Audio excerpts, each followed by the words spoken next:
kita lanjut. Tadi terhadap ini ya, netralnya uang ya. Jadi bagi orang klasik itu percaya uang itu bersifat netral. Jadi nggak ada pengaruhnya gitu. Mau ditambah atau dikurangi ya nggak ada pengaruhnya gitu.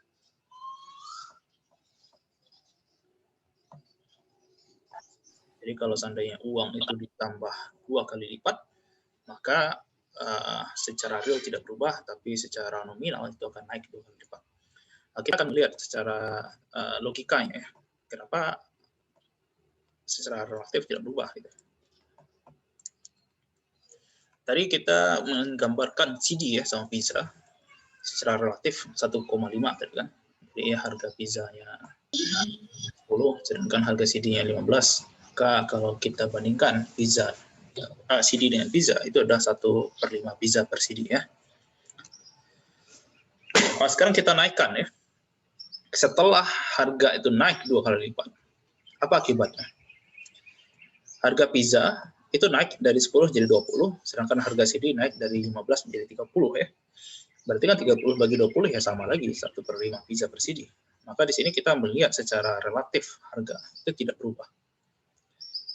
Jadi kalau CD itu dinaikkan, pizza dinaikkan, maka secara relatif tidak ada perubahan atau secara real itu tidak berubah.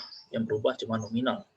Yang dulunya kita butuh uang $15.000 untuk dapat 1 CD, sekarang kita butuh $30 untuk dapat 1 CD. Dulunya kita cukup dengan $10 untuk dapat pizza, sekarang kita butuh 20 untuk dapat pizza.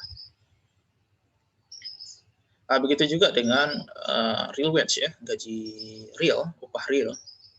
Itu nilainya adalah W per P, yaitu upah dibagi harga, itu tidak akan berubah. Jadi akibatnya apa? Kuantitas labor itu tidak akan berubah. Terus kuantitas labor itu juga akan tidak berubah. Akibatnya total tenaga kerja ya itu juga tidak akan berubah. Hal yang sama akan terjadi pada capital, yaitu modal dengan sumber daya yang lain. Disebabkan jumlah tenaga kerja atau sumber tenaga kerja lain tidak berubah, maka total output itu tidak akan berubah dengan adanya money supply. Jadi ini seperti apa ya? Klasik ini kan kalau kalian lihat secara mazhab, dia itu yang terkenal tuh Adam Smith ya. Adam Smith itu 1700 sekian mengeluarkan buku membahas tentang Wealth of Nation. Disingkat Wealth of Nation. Kalau zaman itu suka menulis buku yang panjang-panjang judulnya sangat panjang. Tapi biasa disingkat sama orang belajar ekonomi ya, Wealth of Nation. Jadi bagaimana negara itu menjadi sejahtera. Itu jadi buku wajib digunakan. Dia membantah. Jadi kalau kita lihat bagaimana mazhab itu berjalan, dia adalah membantah hal-hal yang lazim di masa itu. Ya.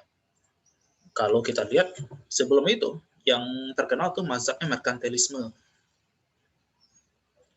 Orang merkantilisme ini pengennya adalah cara kaya negara itu menjadi sejahtera atau kaya, itu caranya adalah dia harus bisa melakukan menjual barang lebih banyak ke negara lain dan menghambat sebaik mungkin barang dari negara lain masuk ke negara dia. Maka itu yang digunakan sama Jepang ya. Jepang menggunakan cara seperti itu. Jadi bagaimana Jepang itu bisa maju ekonomi ya, mazhabnya pakai mazhab merkantilisme ini. Tapi merkantilisme ini tidak disukai juga sama orang-orang liberal ya. Klasik ini identik dengan liberal nanti. Dia mendorong adanya perdagangan bebas. Nanti kita akan bahas di materi ini selanjutnya tentang open economy. Bagi orang liberal itu pengennya tidak ada hal-hal yang menghambat. Kalau bisa terbuka bebas. Orang luar negeri bebas menjual barang ke dalam negeri. Jadi orang Cina itu kalau mau jual barang ke Indonesia bebas, nggak boleh diganggu, dihambat. Tapi ironi juga, Amerika itu yang mendorong liberal ekonomi, tapi di saat bersamaan menolak tuh. Karena di Amerika sendiri barang-barang tuh banyak barang Cina tuh. Diproteksi zamannya si Trump. Ironi juga ya. orang yang negara yang pengennya sebebas mungkin liberal, tapi KO juga kalah ekonomi sama Cina, diproteksi sama dia. Jadi klasik ini lahir dari sana. Klasik itu pengennya jangan ada intervensi, baik dari pemerintah atau siapapun tidak boleh melakukan penghambatan atau melakukan intervensi. Cuman masalahnya di tahun 1930-an itu muncul krisis ya, 20-30, 1920-30 itu muncul krisis yang Great Depression itu. Ternyata obatnya si klasik ini nggak manjur gitu. Kalau mereka kan sama kayak corona sekarang ya. Kalau kita sakit, corona ini kan, walaupun sekarang udah ditemukan vaksinnya katanya kan, itu tidak perlu berobat ke dokter, nggak perlu dibawa ke isolasi atau apapun, dibawa ke rumah sakit atau diisolasi nggak usah. Isolasi sendiri aja di rumah. Itu kan yang mazhabnya tidak perlu intervensi gitu kan, nggak perlu ke dokter, nggak perlu minum obat dan seterusnya. Diam aja di rumah tersehat. Nah, itu yang klasik itu seperti itu. Tidak perlu dilakukan intervensi apapun, nanti ekonomi itu akan pulih. Jadi ketika 1920, 1930 terjadi krisis, dengan asumsi klasik tadi, biarin aja, nanti sembuh sendiri ekonomi. Ternyata nggak sembuh-sembuh. Nah, muncul nanti Keynes. Keynes menganggap perlu intervensi. Intervensinya baik secara moneter atau secara fiskal nanti. Itu akan dipelajari materi lanjutan ya. Kenapa Keynes bisa seperti itu? Karena bagi dia, dia bisa berdampak kepada sektor realnya. Materi itu akan kita pelajari nanti ya. Tapi untuk yang klasik, logika yang harus kalian lihat ya, uang itu bersifat netral. Jadi penambahan uang itu tidak akan berdampak pada sektor real ya, cuma berdampak kepada sektor nominal. Variabel nominal yang akan berubah. Nah, di sini ya, kebanyakan ekonom, jadi ekonomi ini coba mencari jalan tengah juga gitu. Udah kita kompromikan gitu, dua pendapat kuat ini, kita coba ternyata secara penelitian ya ditemukan pendapat klasik yang bisa dipakai, pendapatnya Keynes pun bisa dipakai. Akhirnya dipisah ya. Jadi kebanyakan ekonom percaya dikotomi klasik ini yang terhadap netralnya uang itu bisa menggambarkan perekonomian di jangka panjang. Ya. Jadi kita mengakomodasi pendapat itu, pendapat klasik ini bisa kita pakai. Tapi ekonom mencari jalan tengahnya adalah pendapat klasik ini kita masukkan ke kategori nanti penjelasan ekonomi jangka panjang. Ya. Jadi uang harga itu akan naik, iya, tapi jangka panjangnya. Tapi jangka pendek kita mengasumsikan tidak ada perubahan harga. Ya, nanti bab selanjutnya kita akan menerangkan bagaimana perubahan moneter ya itu akan berdampak terhadap jangka pendek, terhadap variabel realnya. Nah, ini lanjutan masih dari klasik ya, teori klasik. Salah satu tokoh yang lain itu Irving Fisher. Ada namanya velocity of money, itu tingkat perpindahan uang ya. Misalnya dari si A belanja ke si B, berarti uang si A pindah ke si B. Nanti si B belanja juga ke si C, berarti uang dari B pindah ke C, seterusnya. Terus ada notasi lain, yaitu P kali Y. Ini selera buku ya. Ada berapa buku tidak pakai Y, tapi pakai key. Boleh, nggak ada masalah ya.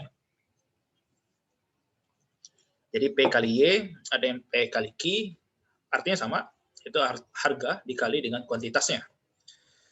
Harga itu mencerminkan secara nominal ya, tingkat harga dikali real GDP. GDP kan kuantitasnya ya, fisik ya, Y. Jadi deflator dikali real itu nilainya adalah nominal gitu kan. Jadi nominal GDP itu adalah P kali Y. Kalau realnya sendiri apa? Y. Kalau harganya apa? P. P ini apa? Deflator kan. Jadi kalau nanti ada soal bisa nanti dikasih tahu nilai nominal, dikasih tahu deflator, berarti bisa cari nilai realnya. Atau dikasih tahu harganya, dikasih tahu nilai real GDP-nya, kalian bisa mencari nominal GDP-nya. Terus ada persamaan M namanya, money supply, atau uang yang ditawarkan oleh bank sentral. Ada F, Itu velocity. Velocity adalah tingkat pertukaran uang ya, perpindahan uang dari satu tangan ke tangan yang lain. Rumus velocity itu adalah P kali Y dibagi M. Jadi harga dikali kuantitasnya dibagi M. P kali Y ini kan sama dengan GDP nominal ya, dibagi dengan M. Kemarin ada tugas kan, mencari M kan, M1, M2 ya.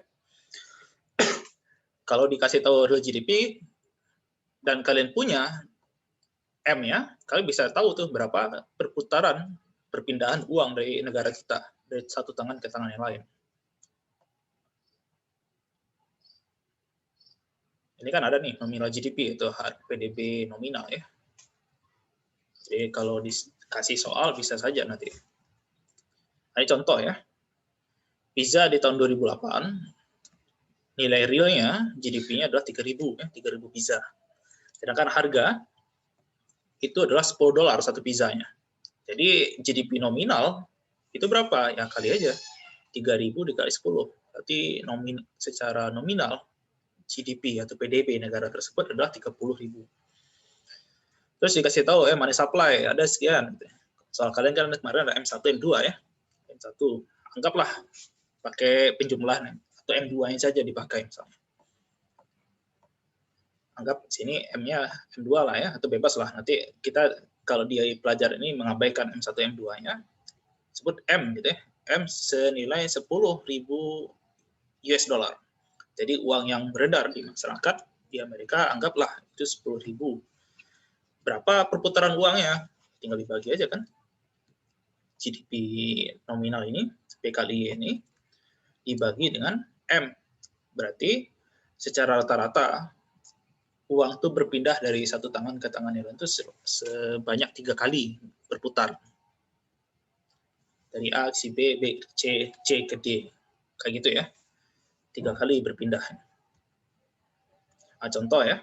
Ini contoh soal. Asumsi anggaplah ya.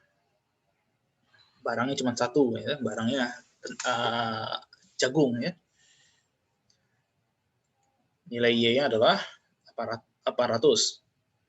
Asumsi perputaran uangnya konstan, tidak bernilai tetap ya. Money supply-nya yang di bank sentral menerbitkan uang anggaplah 2.000. Sedangkan harga jagung itu 5 dolar ya. Kalian disuruh cari berapa nilai GDP-nya dan berapa velocity-nya. Nah, caranya adalah kita udah tahu ada Y, kita ada P.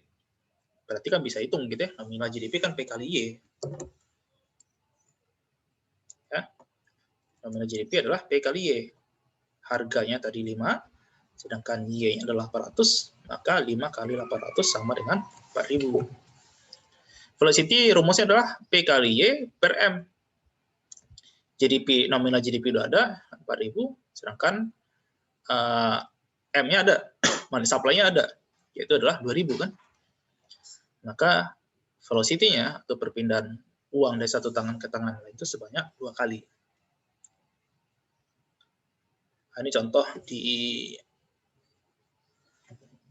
Amerika ya, dari tahun 1960 sampai 2010, secara velocity, perputaran uang, perpindahan tangan uang itu ya, stabil. Sepanjang tahunnya stabil. Ini velocity-nya. Jadi di sini kita menangkap ada variabel yang konstan ya, yaitu V ya, konstan. Jadi tahun 1960 sampai 2010 stabil tuh, nggak naik-naik, nggak ada yang naik terlalu tinggi, ada yang turun gitu. Tapi nominal GDP kalian lihat ya, nominal GDP itu kenaikannya sama dengan kenaikan jumlah uang.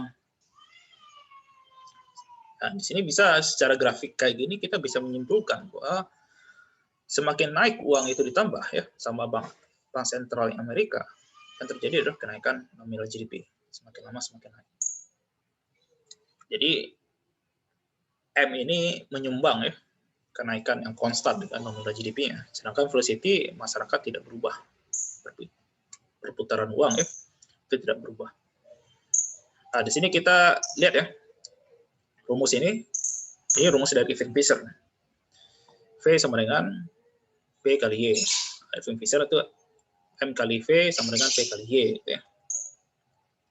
Jadi kita kali duanya dengan M, muncullah ini persamaan Irving Fisher. M kali V sama dengan P kali Y. Tadi kita menangkap bahwa V ini konstan, ya, konstan. P ini tetap. Ya, V ini stabil, tidak berubah.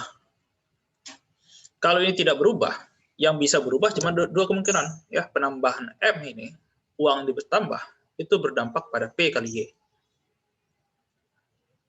Jadi kalau ini diasumsikan tetap, ya, coba sini ya. Kalau di sini V-nya anggaplah 2, sedangkan M-nya 4. 4 kali 2 berapa? 8, Pak. 8. Nah, kalau V-nya masih tetap 2, M-nya jadi 1. Berapa P kali Y?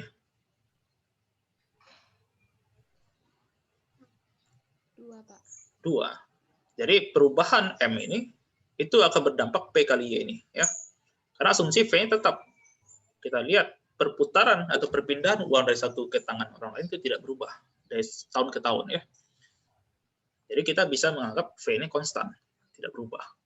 Yang berubah penambahan M ini itu akan berdampak kepada P atau Y, ya. Jadi perubahan dari M itu berdampak kepada perubahan nominal GDP.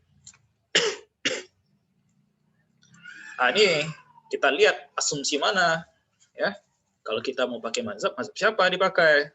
Kalau pakai mazhabnya si klasik, kita mengatakan bahwa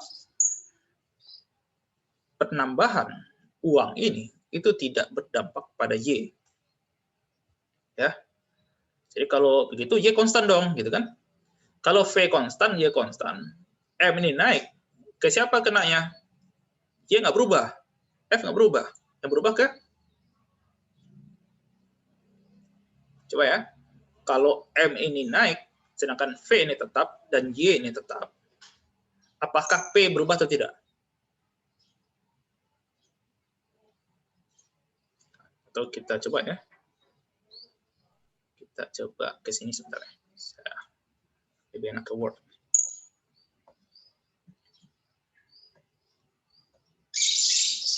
Mana Microsoft Word saya? Oh, udah saya tutup.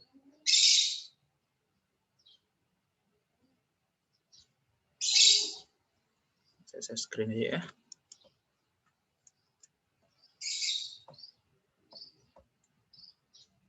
Oke. Ini main-main matematika sederhana gitu ya. 2 kali 5 kan sama dengan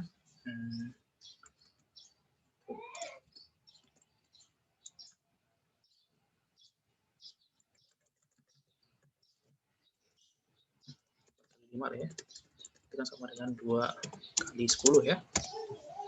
Ya. Benar? 4 kali 5 berapa?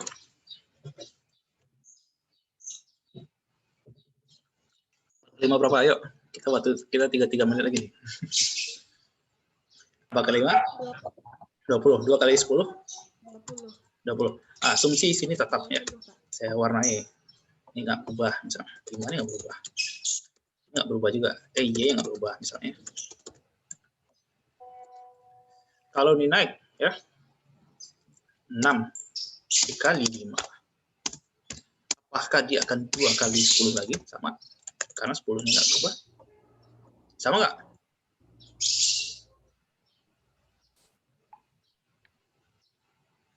Enam kali 5 berapa? 30. 30. 2 kali 10? 20. Berarti nggak sama kan? Solusinya apa dah? Iya. Ini harus naik atau turun? Naik, Pak. Naik. Naiknya jadi 3 kan? Jadi kalau ini naik, 4 jadi naik jadi 6, yang sebelah kanan tuh wajib naik juga. Dari 2 jadi 3. Logika itu yang akan kita lihat kalau seandainya kita asumsikan ya. Sorry. Masih 1 menit lagi ya, habisnya kita berakhir. Kalau seandainya Y itu tidak berubah, V tidak berubah, maka M ini, kenaikan uang, itu hanya berdampak kepada kenaikan P, harga. Karena Y sendiri bagi si klasik itu dipengaruhi oleh teknologi dan sumber daya lain. Jadi P ini berubah akibat perubahan dari M-nya. Peningkatan uang secara besar-besaran itu berdampak kepada naiknya inflasi secara besar-besaran juga. Itu kesimpulan dari ekonom klasik. Ya, nah, itu saya dulu buat sementara. Lanjut ya. Nah, ini bisa lah. Fisher terakhir. Saya skip ke sini ya. Efek Fisher. Ini salah satu ekonom klasik juga. Persamaan nominal interest rate. Jadi suku bunga nominal. Kemarin sempat kita singgung bahwa bagi orang liberal memikirkan bahwa inflasi itu akan menurunkan nilai uang, gitu kan? Ada time value of money. Maka dia harus dikasih bunga. Tapi ya kebanyakan kita lihat itu ya, nominal interest rate. Kalau seandainya sama antara inflasi dengan suku bunga, itu pasti orang nggak ada manfaat dong saya nabung gitu kan. Uang saya sama dengan inflasi saja, kenaikan inflasi. Nah, jadi pengennya biasanya nanti secara real. Jadi nominal interest rate-nya harus dibandingkan secara real. Real sendiri adalah kalian bisa melakukan manipulasi atau perpindahan ya, notasi real interest rate ini itu akan sama dengan nominal interest rate dikurang inflasi rate. Dari itulah kalian bisa lihat nanti, jangan sampai hati-hati secara suku bunga real ya bisa jadi secara nominal ya suku bunga kita mungkin lebih besar pada negara lain. Tapi secara real belum tentu. Karena kita harus lihat dulu di Indonesia inflasinya berapa.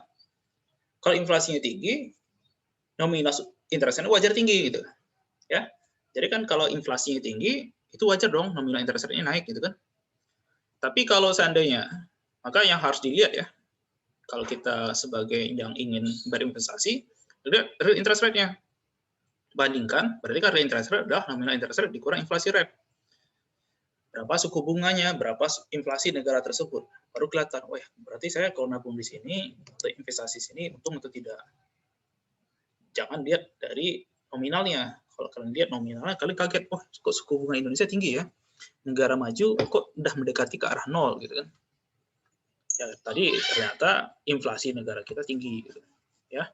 Itu saya dulu yang bisa diterangkan, minggu depan kita lanjutkan kalau seandainya ada yang ingin ditanyakan di materi ini ya. Minggu depan kita masuk pada open economic, ekonomi terbuka.